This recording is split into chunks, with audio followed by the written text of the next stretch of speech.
Kebahagiaan atas pernikahan Ria Ricis dan Teuku Ryan jadi kebahagiaan semua orang termasuk Ati Kodong. Ati Kodong yang sebelumnya berseteru dengan Lesti gara-gara tak diundang ikut buka suara soal pernikahan Ria Ricis.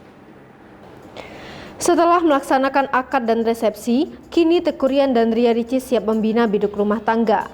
Sah jadi suami dan istri, keduanya sudah halal untuk bermesraan. Ria Ricis dan Teuku Ryan tampak banyak mengunggah momen kebersamaan itu dalam akun YouTube mereka. Hingar-bingar aura pengantin baru nampak jelas dari sorot mata mereka. Dalam postingan Instagramnya, Ati Kodong tampak menyindir soal drama.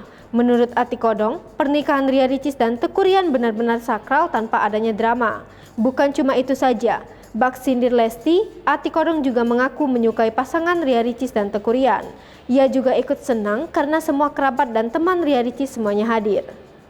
Hai pemirsa Sri Popo TV, jangan lupa komen, like, dan subscribe, serta tonton terus berita-berita